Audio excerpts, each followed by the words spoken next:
Welcome to the XY Advisor Podcast, a global community of financial advisors sharing and learning with one another to drive the positive evolution of financial advice.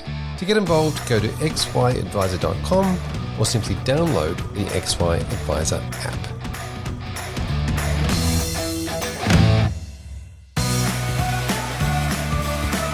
This episode is proudly sponsored by Integrity, your partner for life. Integrity recently launched an exclusive research paper to help advisors understand how to attract and retain new clients. They believe their role in the industry is bigger than just providing products. They want to help create a sustainable industry, educate clients, and support advisors personally in their business. You can get a copy of the report and learn more about Integrity if you visit integritylife.com.au/XY.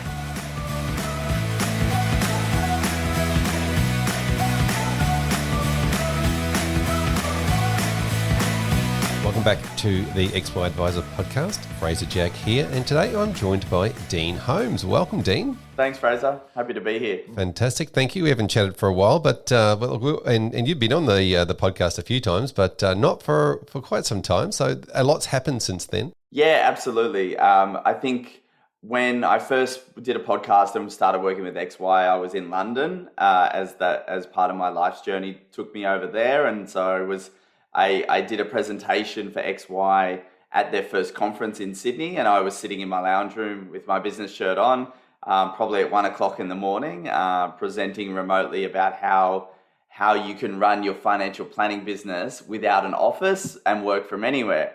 Obviously, 5.5 years on, that's not really that's not thought leadership anymore. Everyone's doing it.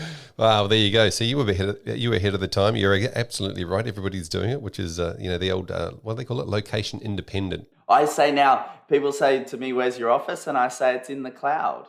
Oh, there you go. Yeah, meet you in the cloud for a coffee. Now, explain to us just what does your business look like now then? Yeah, so the business looks now, so originally I started with my business partner, Paul. We started a financial planning business called Absolute Wealth Advisors. It's been around for about 13 years. We became self-licensed about 10 years ago. And about 5 years ago, we morphed the licensee into a very small licensee, as we would understand it, and brought on some authorized reps. And where I'm focusing my effort at the moment is in the two businesses, which is the Wealth Network as the licensee, and more importantly, our business, which is called TWN Partners. TWN is for the Wealth Network. So TWN Partners is the business that we coach, mentor, and help to build financial planning businesses from scratch. We are talking to advisors about what we think is the entrepreneurial revolution. So the ability for advisors today to leave the large institutions, if they're still large institutions, and come and start your own financial planning business, preferably from scratch. And we've got tools, experience, and models to help that advisor go from 0 clients to a sustainable, profitable business over time.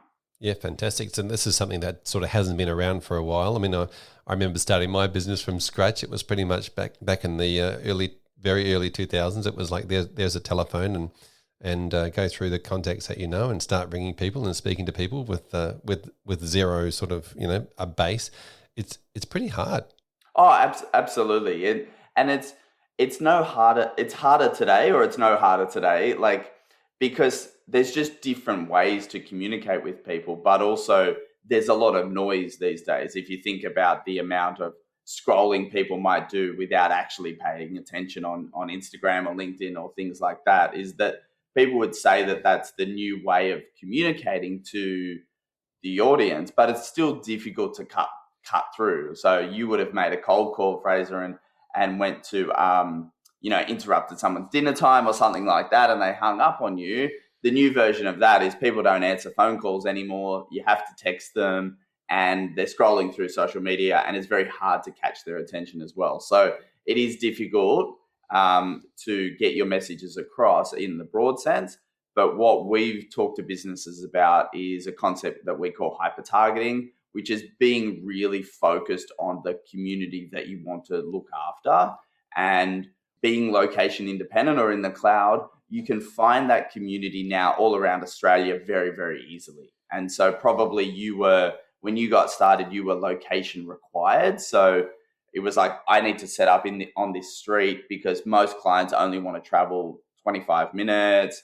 I need to be on a bus line or a train line so that it's easy for people to get to.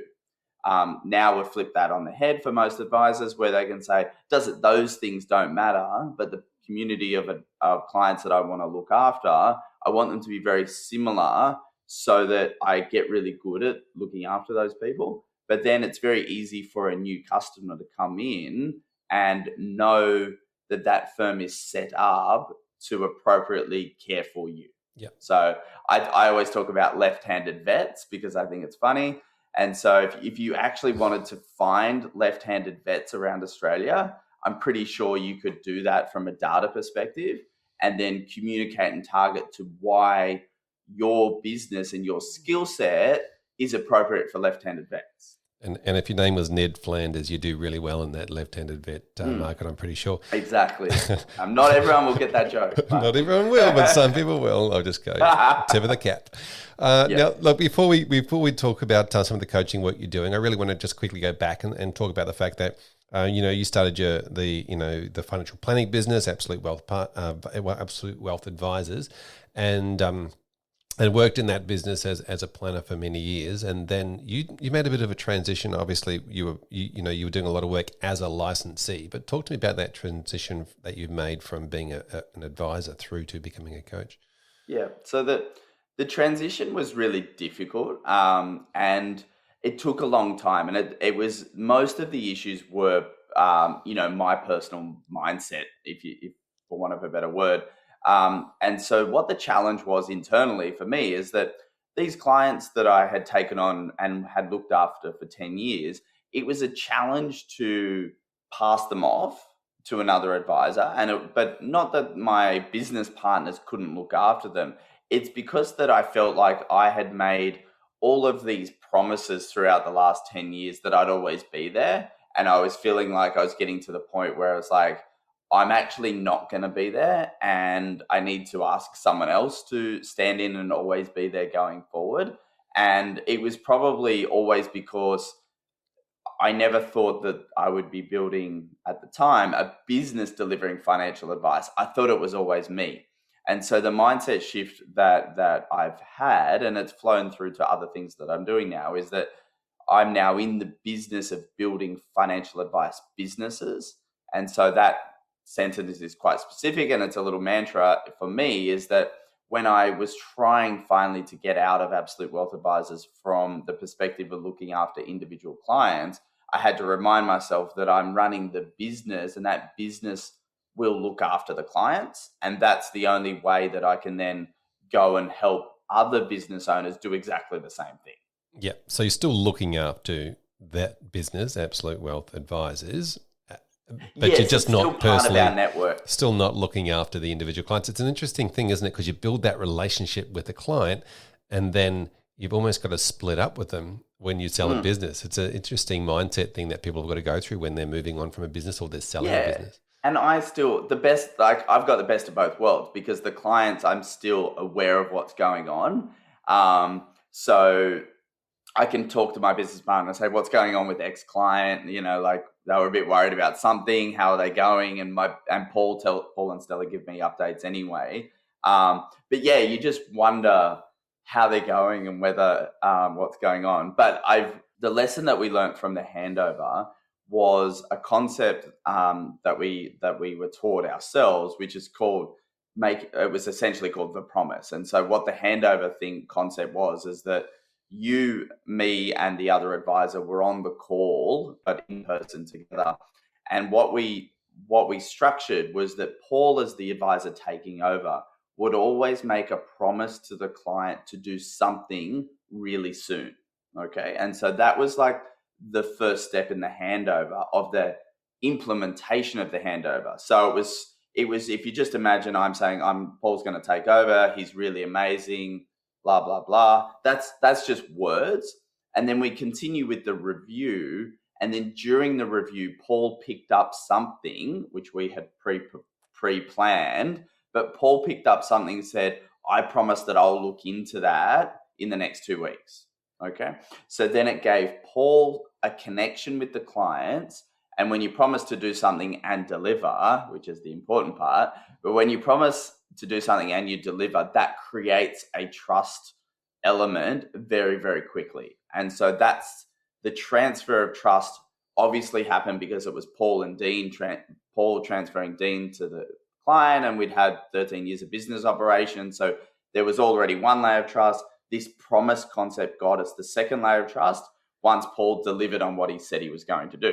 That's a really interesting way of looking at it. The trust transfer and what you said, the promise process. Yeah, we got it from our coach. Like, I'm a coach with a coach at the end of the day, and so he was helping us navigate this separation and help us navigate this part of our business journey. And so they had obviously gone through something similar as well in their experience at some point in time. And so, yeah, that was a really valuable way of transferring the trust and the process, and then the responsibility of the other advisor to look after the clients going forward. Yeah, well, that's super cool. Thanks for sharing that. Now, I also want to talk to you about the mindset of being a licensee. So you, obviously, when you got yourself licensed, you then, you take one hat off as being an advisor, you put the licensee hat on. How different is that licensee hat to the advisor hat? In a couple of different, it's the same and very different in a couple of contexts. So the licensee that we are trying to deliver is a licensee that's focused on helping advisors do business. One of our core values is that compliance is not the business prevention unit. So we definitely have the mindset, because it's built by advisors, that we want to be able to facilitate business. And so that's definitely where we're very much aligned. Probably where the difficulty always happens is that it's very difficult, or maybe it's impossible at the moment, for licensees to know everything that's going on with every single client in every single advice practice. There's a little bit of unknown in that context. Now, I have 7 businesses, so the unknown is minimized, especially because I work in these businesses every single week. So I have the finger on the pulse of what's going on at the business level, which is unique. If I think about other licensees, they're not seeing their advisors very frequently. It's very, very hard, even with all the data in the world, to know all of the things that are going on. And so that worries me a little bit from licensee perspective, just in terms of they're not necessarily the most viable or profitable entities. They're a necessary evil or a necessary part of our process at the moment. And so obviously that's going to change, because licensees, just like insurance companies, if you keep losing money forever, someone comes in and helps you. And so you forgot to do the bunny ears when you say help. They help you. Sorry. Yeah. It's a podcast. It was assumed. Yeah. But someone came in and helped the insurance companies, and there'll be some type of reform in terms of licensee world at some time in the future. And I'm excited about that, and frankly ready for it, in the context that it removes that the issue of that the advisor, in inverted commas, does something wrong and the licensee is responsible, but yet it was really, really hard for the licensee to know that was going on. And so, yes, the licensee is responsible, but in that scenario, the advisor walks off scot-free and the licensee is the one that's ultimately responsible. And broadly, why licensees' fees are going to go up and have gone up in the last 24 months is that most licensees were not pricing in the risk of those events appropriately, because they were all institutionally owned and it was all hidden, just like all product stuff was hidden before. So when you bring it out and try to price the risk, it becomes expensive. Yep. I've always seen a few issues or things that sort of stick up in that regard. And one is obviously that the compound liability effect of licensing, as in, like you get paid this year for advice you gave this year, and next year you're not getting paid for that advice, but the liability runs on. And so the longer and more advice and more advisors around, the compounding effect that has on the liability for a licensee. Absolutely. And you saw that with the different larger look backs and things like that the licensees have had to do, or the four banks have had to do.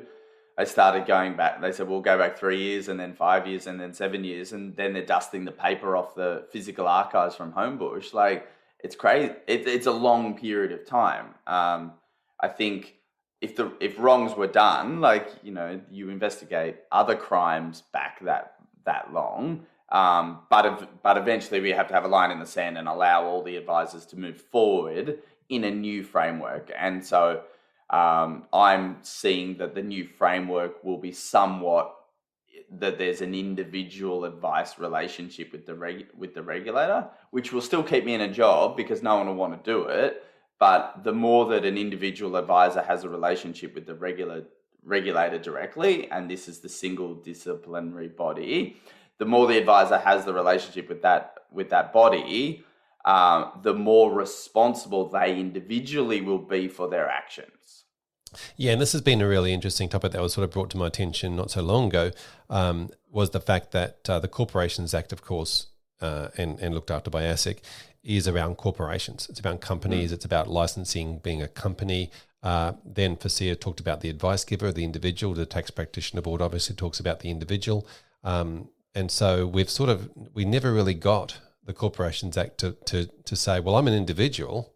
I'm the human being giving the advice. It was always around which company structure is giving the advice. Correct. And if we take our evidence from our other two professions, so our lawyers and our accountants, both of them are very much individually partnershiped and individually responsible for things that they do. They pool their risk and do all sorts of other things, which financial advisors will do in the future.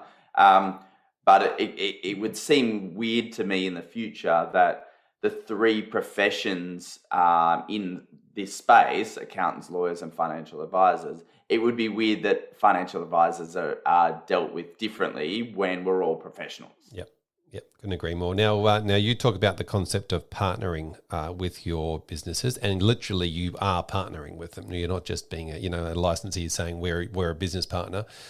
You are a business partner. Yeah, absolutely. So we named our business that way on purpose. So we called it the website's TWN.Partners. It's all about the partnership program.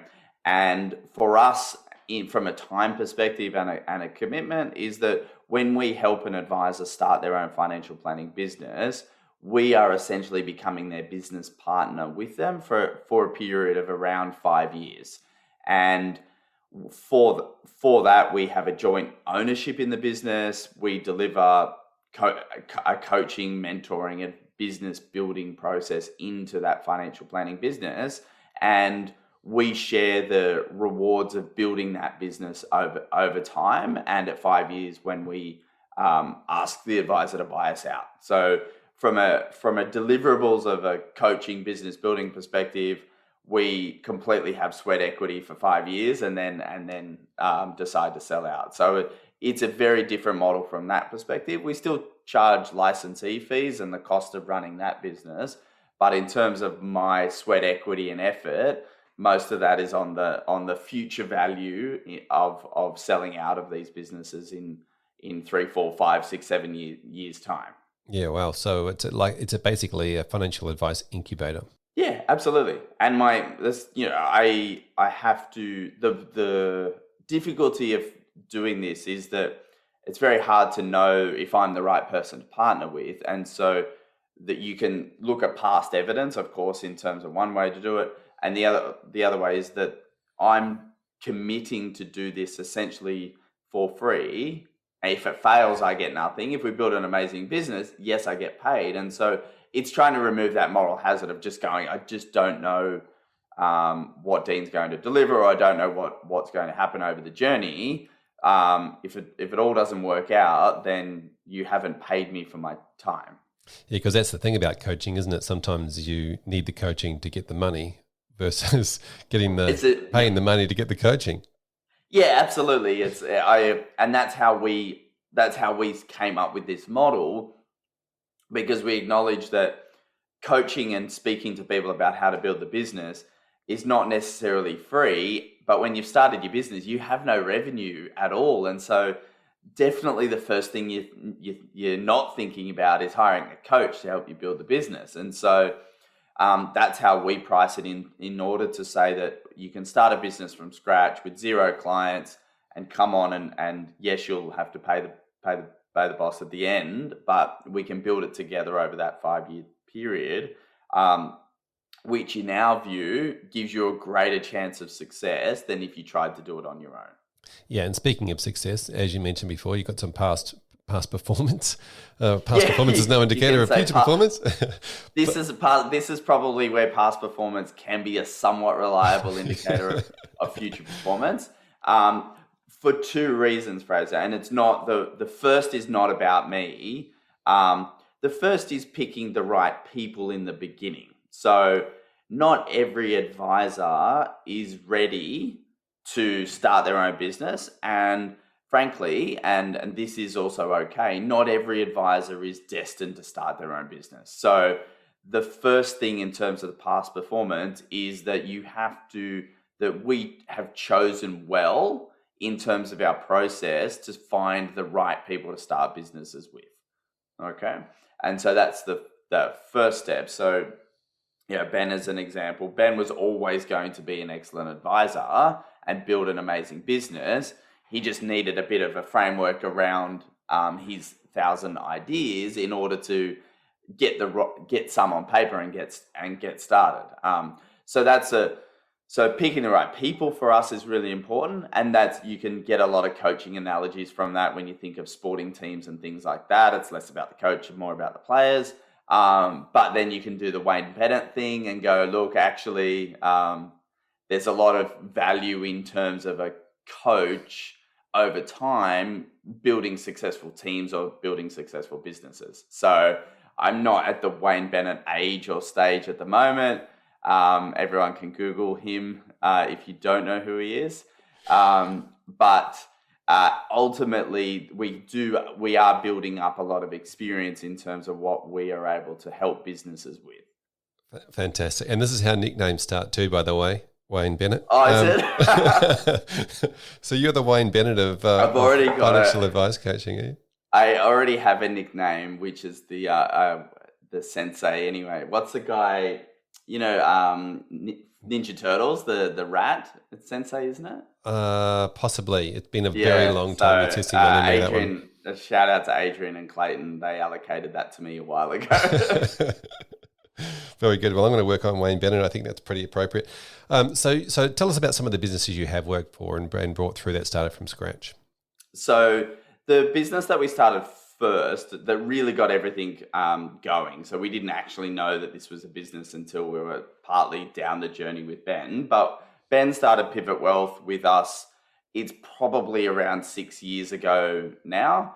And so how I met Ben and what transpired, which is a little bit unique, but I do go through this journey with everyone anyway, is that I was mentoring and coaching Ben through an AFA program that was in existence at the time.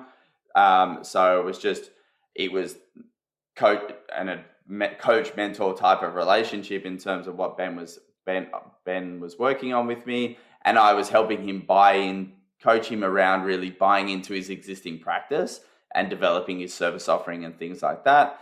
And what happened during that conversations is that Ben was unable to buy into that practice because I'm sure people have heard this before. The terms change, the price goes up, the timeline always grows. And so they're the 3 things that completely frustrate the younger advisor, but completely are rational from the headset of the older advisor who doesn't want to retire just yet. And so we were unable to close that gap. And so Ben and I were drinking whiskey one night and we just said, well, let's just do it. We'll just do it without you. Just start your own business. We'll help you with a little bit of money to build the website and a few other things. Let's kick off. And so that's literally the pebble that dropped for Ben. And then we sorted it all out. He quit and resigned, did the whole thing and started Pivot.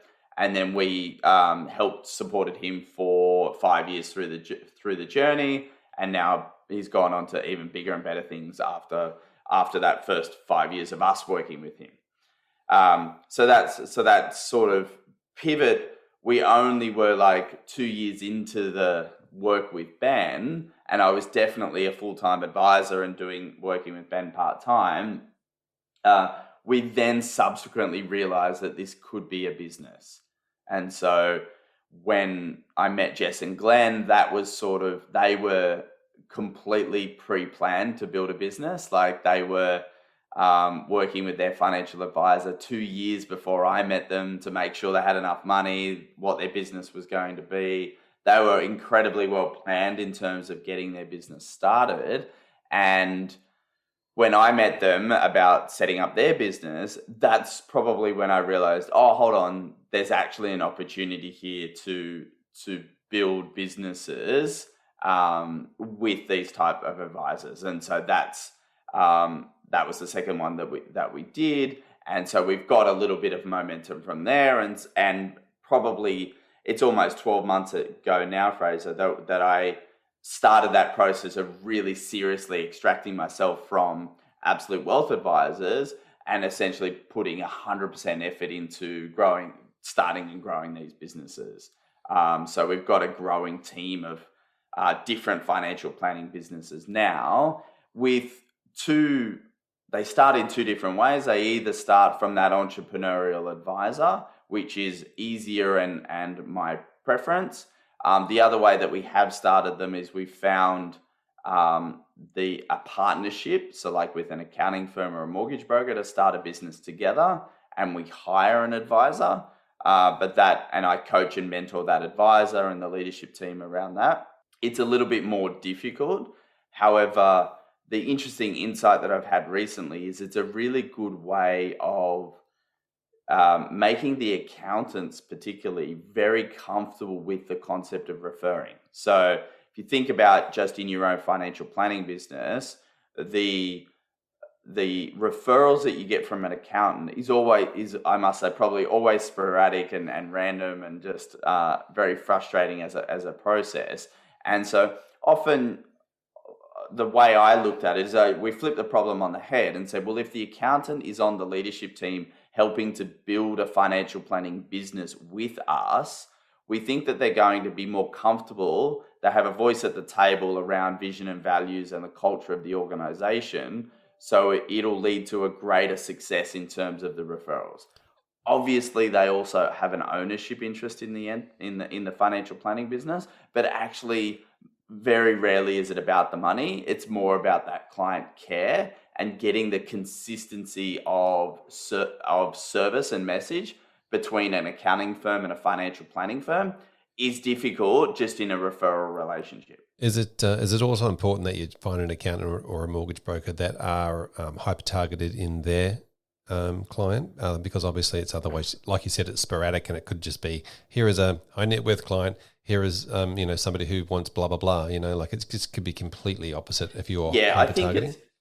I do think so. You've got to be able to fit the financial planning business into the accounting business. So the accounting business probably they're probably not as specialized as what financial planners can do, because they always have the companies and the mums and dads that own the companies. But absolutely, there's this whole concept that if the accounting firm is looking after businesses and business owners, the financial planning firm obviously needs to be able, capability-wise, to be able to look after business owners and the like. And so that's a skill set for the advisor that we have to put into that business, that they have to be capable of delivering to that standard.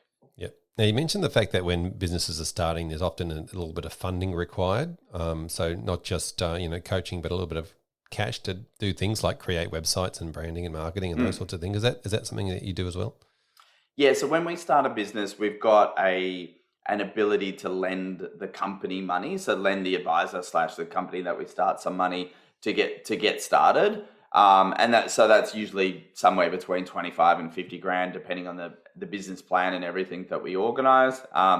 It's a loan, you got to pay the boss back, all those kind of things, but it removes one other fear around starting the business. So we're trying to find the right people and break down some of their fears they have around starting their own business. So we know from a finance perspective, like from a cash flow perspective, it's going to cost 100 grand to run your business properly for a year. And that doesn't give you an advisor's salary at all. So if it's 100 grand to run the business and we need to get 100 grand to the advisor, somehow we've got to earn $200,000 a year. We're not going to do that in the first year. And so if we can fund the business for a little bit of cash flow to get started, which pays for some of the expenses, then we're able to get it kickstarted a bit easier and take the pressure slightly off that advisor to sign up their grandma to an ongoing service plan. So we want like everyone, like when I started, everyone was a potential client if they had a super fund. Whereas now, because we take that pressure off with doing the hyper targeting, the coaching, and a little bit of money, it means that they're able to say no to non-target clients and try to bring on the target clients really quickly. Yeah, that sounds exactly what people need. I remember explaining to people. This is what happened to me, but also explaining to people that were coming through the conversation around when you first start your own business. It's a bit like starting an apprenticeship. You're basically on apprenticeship wages the first year, and sort of gets it goes in these multiples. It chunks up every year, but the first year is obviously a bit like going back to doing an apprenticeship. Yeah, and it's important to try to know the numbers. Like we know the numbers because we've seen a lot of it and we know what it's going to be, right? But I speak to advisors about starting their own business, and I think some have had unrealistic expectations around the cost. Like even when it comes to licensee fees, if you've been within the Commonwealth Bank for 10 years, have great experience as a financial advisor, the concept of paying a dealer fee is actually it's non-existent. It's not something you've ever thought about in terms of your pricing. And your pricing was always set for you, but you never did any analysis to work out whether that was profitable or not. Yep. When you're in your own business, every client has to be profitable. You've got to know what all of your expenses are. We've got to look at them on a monthly basis because there's not this bottomless pit of CBA money to keep funding all sorts of things. Yep. And so you're absolutely right that it's an apprenticeship in two ways. Like the apprenticeship wages is a really good analogy. And the apprenticeship is also in the concept of learning how to run a business, which is the value that we bring. Like we don't really teach you about super contributions. That's assumed. The value that we bring in the coaching is all around how to run a business that happens to deliver financial advice. And that's the bit that, once again, if you've come from a larger business, you have no idea what you need or how much it actually costs. Yep. Like Jess Brady's funniest one was she always called IT help support at Macquarie, like IT support. And then when she started her own business, not only did we had IT support so she could call it, but she understood the financial ramifications of every time she picked up the phone to call the help desk. It actually is a cost to the business. Now, it was at Macquarie as well. It was just hidden from the advisor. Whereas when you're running your own business, frankly, all costs are your costs. Exactly. Now, I wanted to touch on the now just on the apprenticeship thing. When you said that too, I just keep thinking about the TV show, The Apprentice, and maybe you could star on that with a whole lot of financial advisor. I've got some ideas coming out of that. We get a whole lot of advisors in, and what are you going to do? We can fire them. Fire them. You fire them till they get the last one. We'll record it all and stick it out as a series. Well, that's that is the masterclass that we run. We don't fire people, but we train people in a particular way to find out whether they're good at they want to and are capable of running their own business. So that the masterclass that we run is three outcomes from that we would love. Is that first outcome is you do the masterclass with us, you do a business plan, and you realize being self-employed is not for me. That's a really good outcome, much better than quitting your job, setting up a business, sinking 100 grand, and then working out you're not cut out for business. So doing the masterclass builds you a business plan, which then you go, I'm not going to implement. That's great. And the second thing is people will do the masterclass, come along, and then decide that they're going to do it all on their own, and they can go and do that. And some of them pass the apprenticeship, and then they come and start a business with us in the partnership program. And so that's the journey that people go on with us, is to do that strategic thinking about, I really want to start a business. Where do I go to start the thinking about starting my own business? Like, no, we are trying to create the course for thinking about starting your own financial planning business. And then we've got one of the three solutions after that, but really come and do this if you're thinking about it, because I'll tell you all the interesting things about what it's like about running a business, the good and the bad, and then you will be able to work out whether it's right for you. Yeah, fantastic. And in that, obviously, so there's the mindset piece, which you really go through, and then position, and then you can make a decision after that. But did you say you go through the fundamentals of the business plan in that course? Yeah, so we run it over 6 weeks, and we focus on 6 pillars of the financial advice business over those 6 weeks. And so the first week is around that mindset, but also vision and values, to really drill down on what we think the values of the organization should be. Now, they're very much aligned to your personal values because you are the business, but it's vision and values, and then vision for the organization. So doing some high level strategic thinking. Week 2, we delve into the clients. So we talk about what is the hyper targeting and hyper personalization of your target market. Like, where do you want to play? How do you want to talk to them? What do they actually want to hear from you? So spend a lot of time in terms of the clients. Week 3, we talk about this healthy ecosystem of support. So who are all the people around you that are going to help you deliver your financial advice? Because although I fundamentally believe in the one advisor business, I don't believe in the one-man band. Okay, so you never see a specialist doctor or a specialist lawyer answering the phones and the emails and opening the mail. So I don't think that should happen in the future, but I absolutely think you can be a specialist with a support network around you to deliver advice. Yeah. Okay. So the one advisor business is really valuable to us. So, I mean, obviously that sort of, obviously Glenn and Jess were a 2-advisor business, and you and your business partner were a 2-advisor business. So there's a difference between partnership businesses and single advisor businesses? Look, to us, there's not. It's actually a personality thing. So Paul hired me into the business, and then we left employment to go and start our business. So Paul says that he never wanted to start a business on his own. And so when I was happy to start a business with him, he jumped. And I was too young and naive to think about anything else. I just went, yeah, well, of course I'm going to start my own business at 24. That sounds like fun.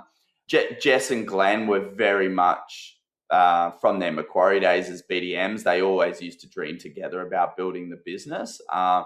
Ben was on his own for many years. Like, he has a team of advisors now, but he was on his own for a few years. So he's a lone wolf in terms of getting started.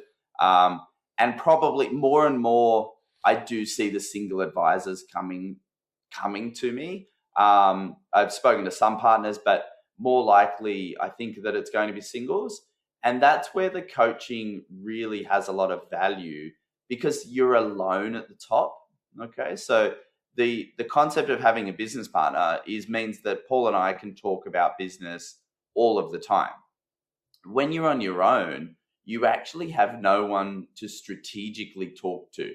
And so that's the difference and the value of having a coaching mentoring relationship, is that you've got someone to talk to that has seen it, done it before, and is able to talk you through the variety of different problems that are coming up. Yep. No, so that makes sense, because you're the business partner, I guess. You're the partner. Yep. Yeah, absolutely. I'm the business partner, 100%. Yep. So that ecosystem of support around that one advisor is really important. And so that's bookkeeping, paraplanning, IT support. It's all of those pieces that you plug into the business, have them thought out before you start your business. Don't quit your job and go, oh, I need a bookkeeper, and look around. All of those things could be solved before you jump. Yep. And I guess if you don't know what you don't know, this is where you come into the fray and you go, well, this is what you need to have. You need to have this, Correct. this. Yep. Yeah, and my favorite one in that phrase, like week 4 is all about the numbers. And so we build a financial forecast for 5 years with the advisors during our masterclass. And I must say, very rarely do advisors come to me with a financial model of how they're going to stay afloat for 5 years. Even though we work in finance, it doesn't mean we have the business finance mindset. Okay. And so it is two different skill sets. Just like we have CFOs as clients, they're completely different skill sets under this finance umbrella. So we take the time to build that forecast with the advisors so that we can make sure they're building a profitable business and they understand how many clients they have to bring on to replace their salary. I know if you're working and you're earning $130,000 a year as an advisor today, when you flip and start your own business, you've got to get it up to $360,000 to start to replace your income. And so that's the mindset shift from earlier, but you see it in the numbers. So we do a lot on the numbers, which is both on how you want to price clients, charge fee for service, receive commissions, whatever. We build a variety of different models around that, depending on what the advisor wants to do.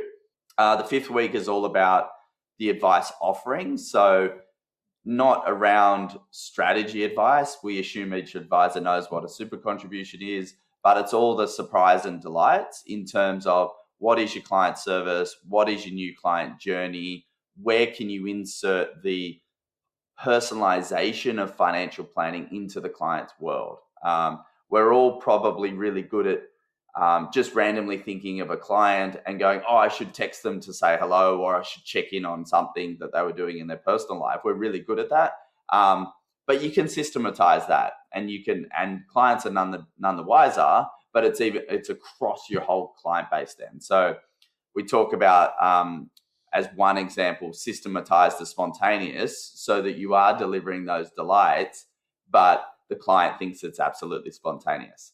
And then week 6, Fraser, is all about business and action plans. So for us, we follow a coaching system, which is called EOS, which stands for Entrepreneur's Operating System. There's a variety of books on it. It's come from the US.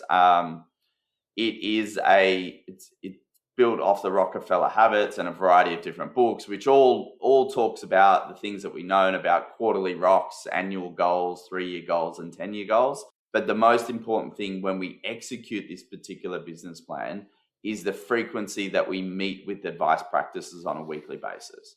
And so the contrasting business partnership to coaching is that we're in the business, in the trenches with the advisor on a weekly basis, solving problems. This is being recorded on Tuesday, and I spend the rest of my Tuesday talking to each of the advice practices between 9:30 and 5 o'clock. And so that's the way in which we help individually solve problems for each of those advice practices. And so that's how we do it, which, contrasting to the coach, typically, and it's no disrespect to the coaching model, but the coaches talk to the businesses once a month or once every 2 months potentially. And what I found in my experience is that they're like the suggesters, and they just drop all these ideas. And so that's the hardest thing about working with a coach but not having any strategy to execute, is that all they generalizing, give you 50 great ideas, and then you go back to your desk and you're like so motivated with your 50 great ideas, but it's very hard to choose which one to execute. It's very hard to execute on 50 things at once. And so there's no system for how we choose the right idea, create accountability, and build a plan to execute. And so with it, the frequency of working with the businesses, we're able to build that execution model to make sure the advisors are executing. And we actually help with resources to make that happen. So we've got other, across the spectrum of all of our businesses, we have now about 22 staff members that work in Cebu in the Philippines across all the businesses. And so each business has dedicated staff, but we have staff members that sit across them in terms of training. And so when we encounter a problem in one business, one of the other businesses has people and expertise that's probably already solved it. And so we just get them to talk to one another and train each other's back office at the end of the day. And so we're able to not only work with the advisor in coming up with the solution, but actually execute it as well with them. And so that's more when we go, business plans are great, but how we're going to do an action plan is really important to get us towards the goal. Yeah, fantastic. And that certainly makes sense. Same thing with financial advice, strategies and those things are great, but putting them in places where it actually works. Yeah. And so the entrepreneur operating system is your implementation framework, but it's also your weekly meetings are your accountability meetings, right? You're actually there to make sure stuff's getting done and not just being left till the next month. Yeah, absolutely. And there's a good piece of software, and the language is very simple, but we all have to-dos that have to get done every week. We have this concept of an issues list. The issues list is just what's going on in the business, and you literally text it to the thing. So Glenn, while he's walking to work or walking to home, thinks of an issue. Now, issues are good or bad. Don't misconstrue the word, but he's walking home. He thinks of something that we want to do in the business. He texts it to this number. It goes on the list. We talk about it on Tuesday. And so the amazing thing for an entrepreneur around that is that you never lose your great ideas. They go on a list and they get dealt with appropriately at the leadership team. Now, on Tuesday, we can decide to talk about that issue. We can decide to defer it to our next quarterly meeting, or we can say, no, Glenn, that was silly, and we'll close it. But the point of it is that there's a structure in place for dealing with those ideas so that we don't lose them, because they are walking home and you have an idea. We don't want to lose it, but we want to build a structure around how we deal with that idea and resource it appropriately at some point in time in the future. Mm-hmm. Plus, I also like the idea that if I've got an idea and put it somewhere, I haven't lost it, or it hasn't gone into the ecosystem, or I don't have to keep thinking about it and all day and all night. No, it's very good. Fantastic. So talk to me about where to from here. So you've got the mastermind class. You're running that. How regularly? So we're running the masterclass probably on a 2-month cycle. So it's sort of 6-week course.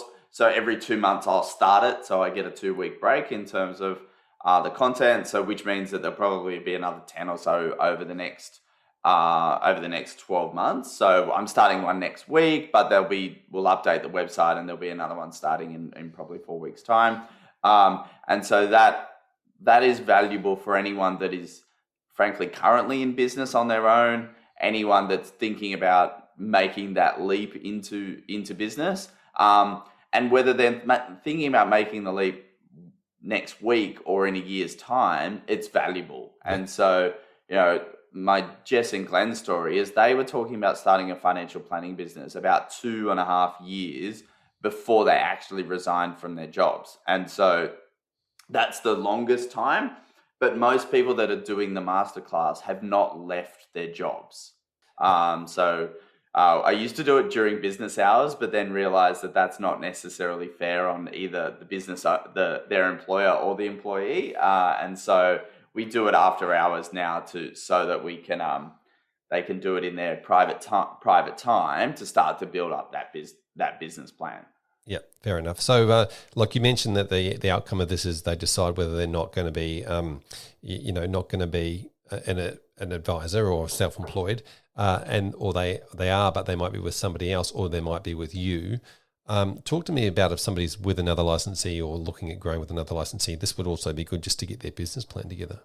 Yeah, absolutely. So the business, the coaching, mentoring, business building business, TWN Partners, we're actually indifferent between licensees. So it's not we will build a business with any advisor, and if they choose that they want to work with a different AFSL, that's absolutely fine. So we've separated the two businesses legally, pardon me, and somewhat functionally, so that we can so that we can have those two independent conversations. We can start a business and you can go and be licensed by XYZ licensee, and the service that I will deliver is exactly the same.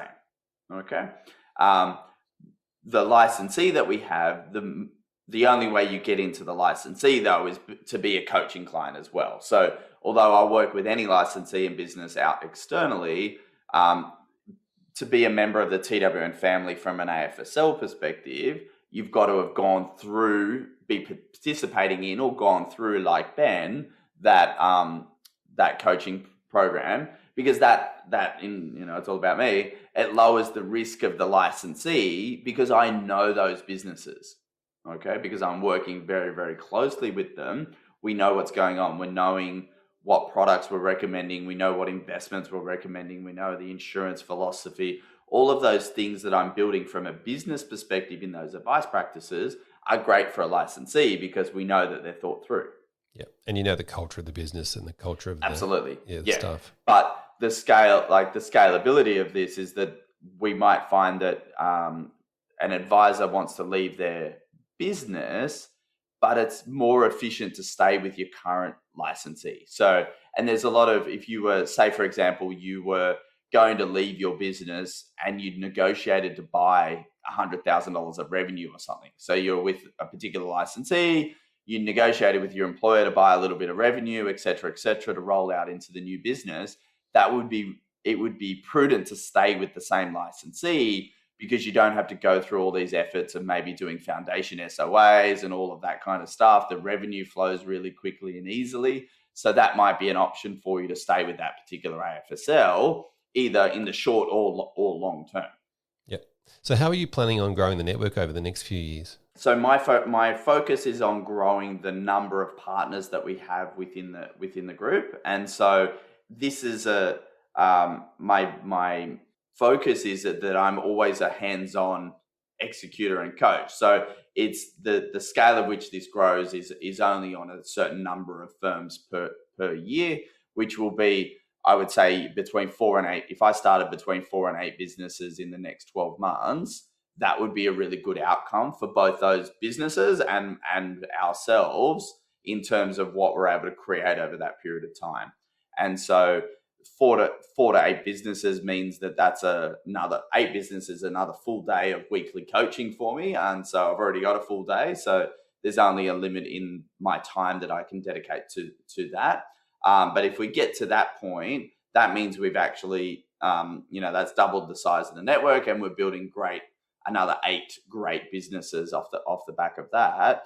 And that's really helping drive what I'm trying to do personally in terms of make sure we can get more and more Australians getting great financial advice, is that this is my way of doing it.